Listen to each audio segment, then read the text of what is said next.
Welcome back to Cromwell Valley Park's second week of summer online activities. My name is Ranger Breena, and I will be talking to you guys today about the biggest treasure hunt that goes on worldwide. So, what do you think that could be? Has anyone ever heard of geocaching? Geocaching is huge here at Cromwell Valley Park. There are tons of caches to be found. So, what do I mean by that? Well, geocaching, geo meaning earth, cache in this case is a box that is hidden away. A lot of times it has treasure in it, or swag. We'll get to that. I'll tell you about swag a little bit.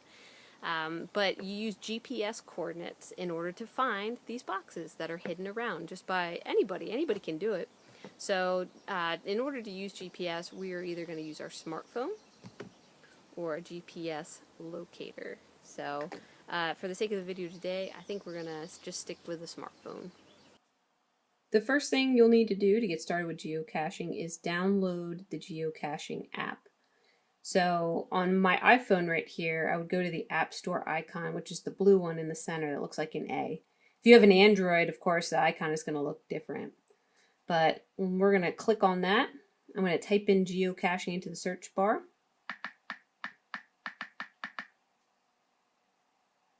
And there it is. It comes up as the first option. I'm going to click on the cloud to download it.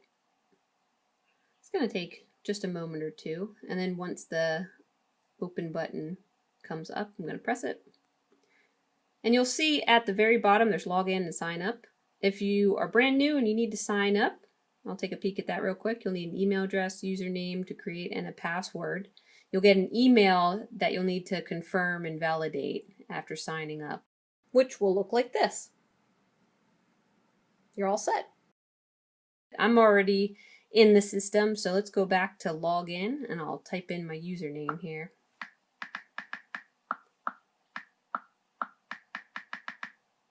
Then password, and then press login. All right, so see the kind of welcome pages, just helpful reminders first and foremost.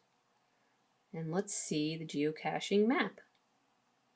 Oh my goodness, look how many geocaches there are.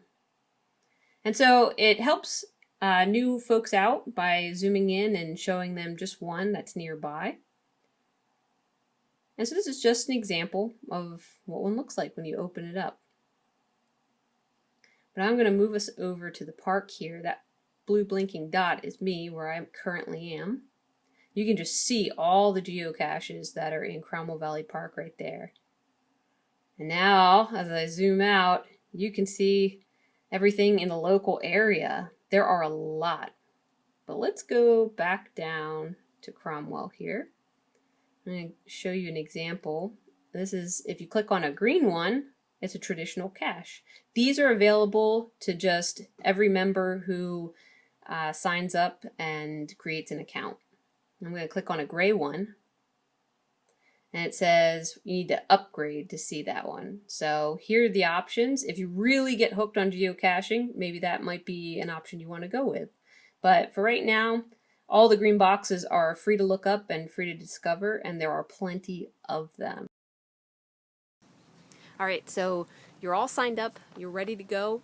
Now, what should you bring with you when you come here to visit the park and look for geocaches? Well, there is a link to a PDF on our website. Ranger Laura has put together a very thorough checklist of suggested items that you should bring with you. The following, though, is going to be just the absolute essentials, the things you really do need to have with you when you come here. So check them out. I'm going to start with what I feel is most important during these hot summer months. Make sure when you come out here to geocache, please bring something to drink. Water, Gatorade, just something that'll keep you hydrated. Super important. Next, because of the current health crisis, I would really recommend some form of hand sanitizer. So why is that the case? You'd be thinking, what am I going to be touching? Well, the caches, of course. When you find a cache and you open it up, there could be several other people who have opened it up before you. If you're going to trade swag, which I'll get to in a moment, people have been touching swag as well and trading things. So I would highly, highly, highly encourage bringing hand sanitizer and using it along the way. So next, bug spray. It is that time of year, and it definitely is tick season as well. So along with spraying yourself, spraying your clothes, I would really recommend wearing long pants. Not all the caches are off trail, but there is a portion of time you may be going through tall grass. So I would recommend, like I said, long pants, but also the use of bug spray, perhaps even bringing it with you while you're here. Pen and pencil. Pen or pencil, I should say. Just a writing tool.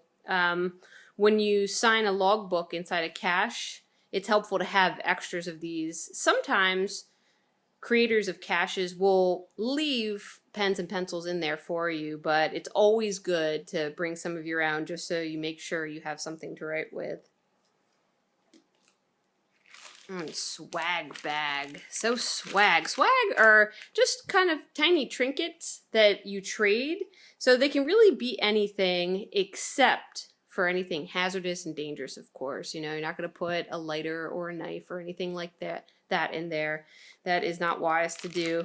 It's more so just fun things, cute, playful things, which I would recommend. I have some figurines. You find rocks in there sometimes. So you'll see, as you go along and you find each cache, you'll see the types of things that people leave as swag.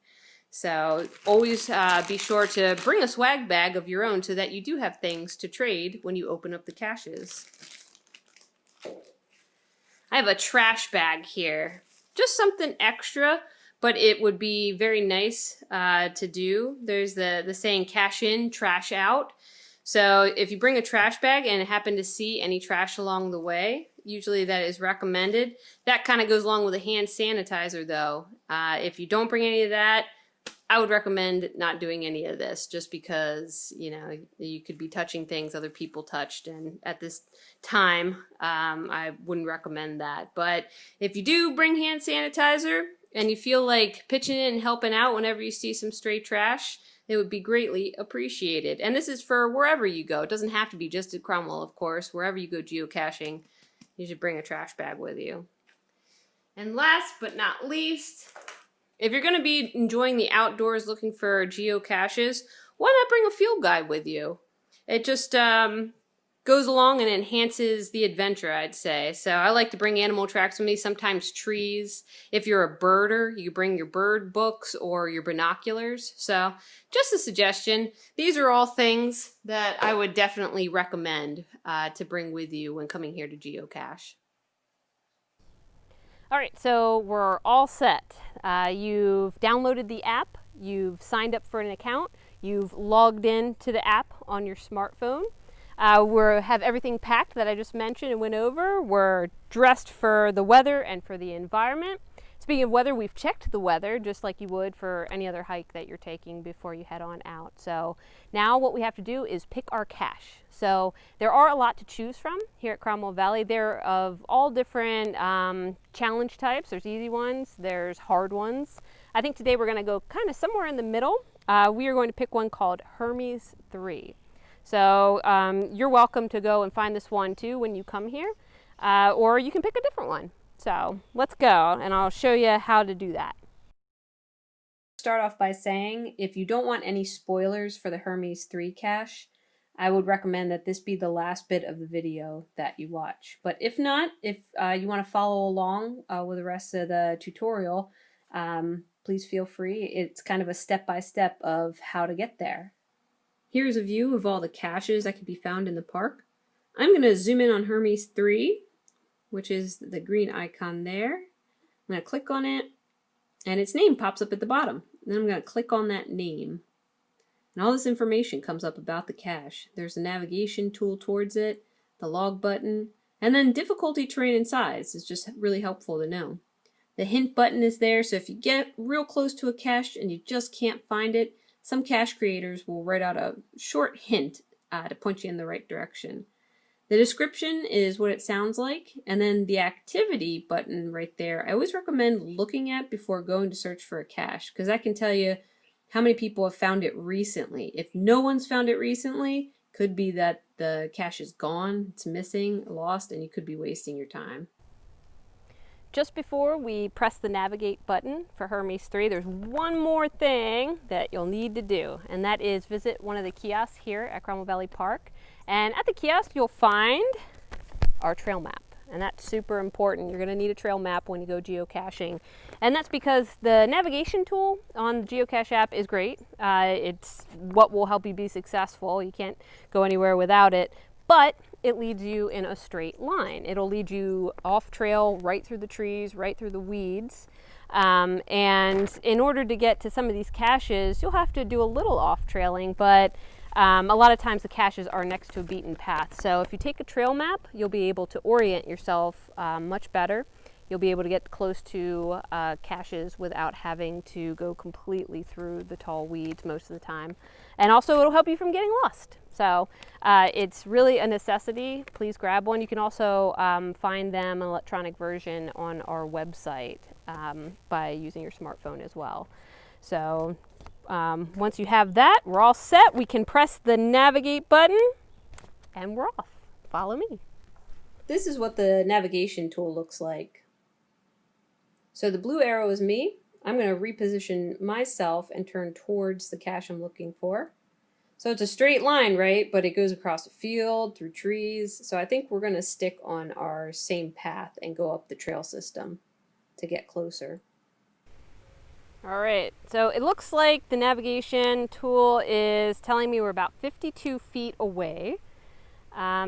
And it's telling me to go pretty much right through here, which, as you can see, it's just nothing but weeds and vines and trees. So I think I'm going to try to get just a little bit closer on our trail system before going in there.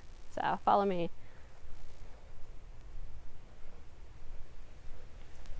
What's really good about the navigational tool is that when you get about 32 feet away from a geocache, a proximity alarm will go off. And that used to be an audible sound, but they've turned it into vibration. Your phone will vibrate, basically, when you get within 32 feet. And that's just a helpful hint. There also is an option on many of the caches for the creators of each cache to write out a hint. Just give folks just a little nudge in the right direction. So I think we're getting close. I see kind of a hint right here, actually. Look at this beaten path that goes into the woods. Now, unless this is a deer trail, I have a feeling it means that people have been going in and out. So why don't we try this way? Yep. And that's the way that the arrow on the navigation tool is pointing to. So let's head back towards, there's a tree stump. And you know what, I've found them in tree stumps before, so maybe it's back this way.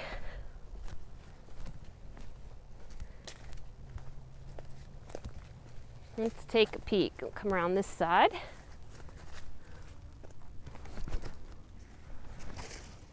Nope. You know what, I'm not seeing anything there. So I'm looking at the arrow again. It looks like, actually it's pointing kind of in this direction. Let's head up and around.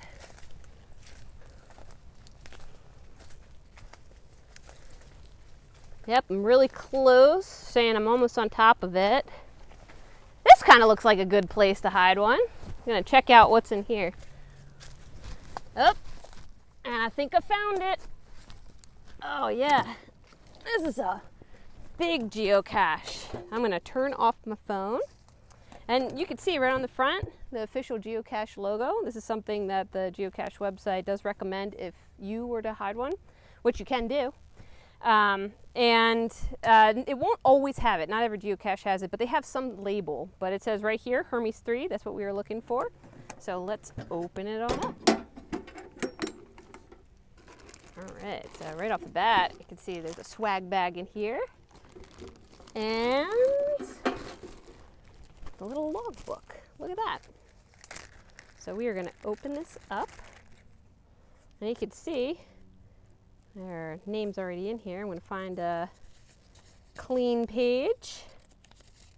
And it looked like there was a pencil in this box. Oh, you know what? But it's not sharpened, so it's a good thing.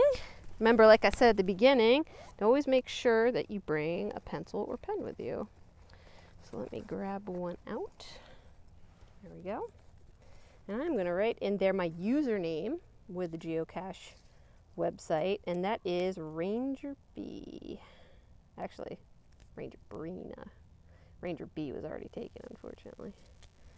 And I'll write the date, which is 7/6/20. There we go. All right, so I'll put that in there. And if you were to come and visit this cache, you would see my name in there. I could see everybody who's visited it so far in the past couple months. So be sure to put that back in there. Now, you can log that yourself in your account on the Geocache app. You can do that now, or you can do that a little later. So I think I'm going to wait till I get back to the Nature Center. Log it, I'll return back to this page right here, and I'll click on the log button. And then all these options will come up. I'm going to click Found It, and I'm going to write a little message.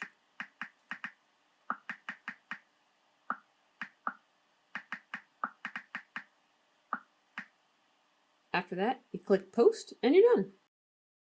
All right, with the swag. I brought my swag bag, so let me get that out. Yep. There we go, swag bag. And I think I am going to trade this dragonfly for this bear. And put the dragonfly in there. That's a good trade. And put it back. Very cool. So there's one other thing that I noticed when I looked in here. That is this neat thing, which is called a trackable. And so it's also called a travel bug. A travel bug is a type of trackable. You can read more about trackables on the Geocache website. There's a whole bunch of information. But basically what it is a little icon that you can scan. You can see there's a QR code. You can scan it with your phone, log it into your account, and then you can carry it with you and take it and put it in a different geocache. And that way, when somebody else scans it, they can see which boxes it's been in and where it's moved. So some of these can move around the entire world, believe it or not, which is just neat to think about. So I don't think I'm going to move it today.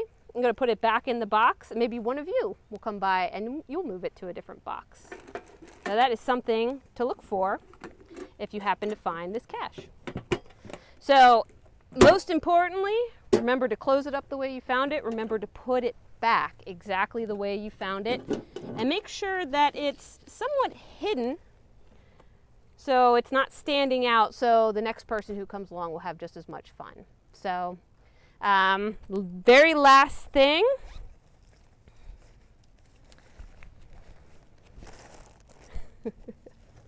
There it is. Hand sanitizer, super important. Don't forget. So I hope you guys come out and try this for yourself. It's a whole lot of fun. Be sure to log away everything that you find and enjoy. Hope to see you in the park.